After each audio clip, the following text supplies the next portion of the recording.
by to here, there's an inn called the Wrekin Inn. And that's where the miners used to go in the olden days after they got their paycheck, so they could use their money buying drink instead of buying nice things for their wives. And one such night, at the end of the week, straight after receiving a paycheck, there were two men drinking, and they started off with a couple of beers, then it went on to the wine, and eventually got down to the vodka. It got really serious. And by the time it was nearly midnight, one got up to leave. He got up and he swayed and he said, "I'm going to walk home across the Wrekin because I'm not scared of what's out there." And this man here, he said, "No, you can't. There's fairy beasts there at this time, you can't do that." The other man said, "I don't care, I'm not scared of anything." So, the sitting man began to tell him a story. When the moon was high and the mist swept in and the church bells chime midnight, there is a hunt that goes on in the forest of the Wrekin, and hundreds of beasts, all manner of shapes and horrific forms, ride through the forest. And one day there was a man, his name was Jack, and he had, just like we are now, been drinking at the pub and went home. And whilst he went home, unfortunately the moon rose and the mist swept in and the clock began to chime midnight. But Jack was luckily quite a sensible man, and he came towards where I stood, towards the fire, because he knew that there may be some hunters there. And as Des mentioned earlier, fairies hate iron, and of course hunters had their guns and their knives, all of which are made of iron. But when he arrived here, there was nothing, except for a whimpering from the bush over there. And so, he wanted to run away, but he felt inclined to help because obviously something was wounded.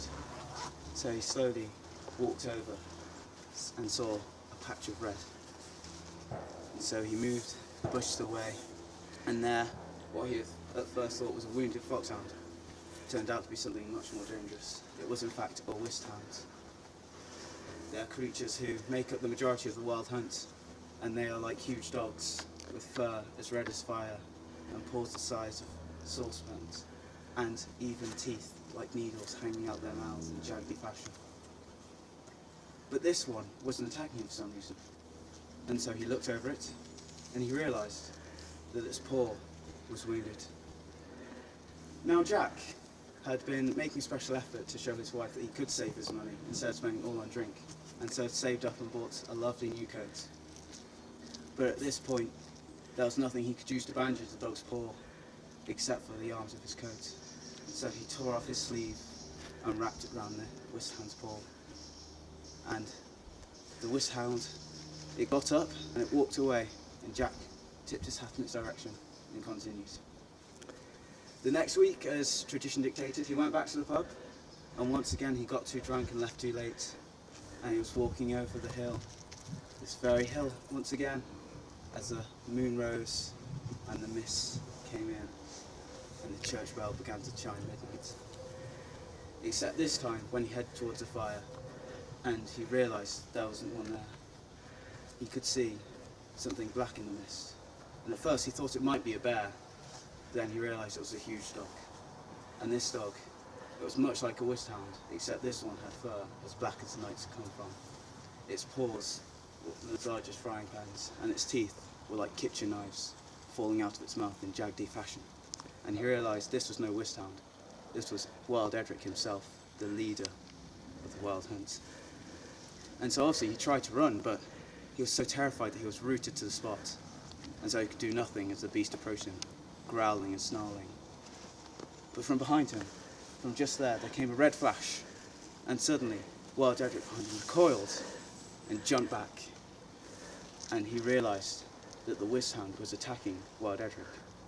And in their battle, bone and sinew and flesh was rended indiscriminately, and the battle went on for about half an hour, with Jack still rooted there in terror, until eventually the two animals jumped apart and then clashed back together in an almighty push for victory. But unfortunately for Wild Edric, due to its huge bulk, though he was far stronger, he was nowhere near as quick as the Whist Hound, and eventually the Whist Hound wounded his neck, and so Wild Edric was forced to flee. After this, Jack dipped his hat to the Whist Hound, for you must never thank one, no matter what, and continued his walk.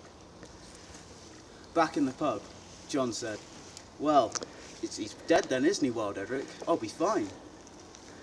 But Jack said, "Wild Edric can't die, and you've never helped a Whist Hound." So the next week, everyone's back at the pub again, spending all their money before they went home to nagging wives again, and it was revealed that John had not turned up, and Jack sat in front of the bar with his torn coat arm and said he should have listened.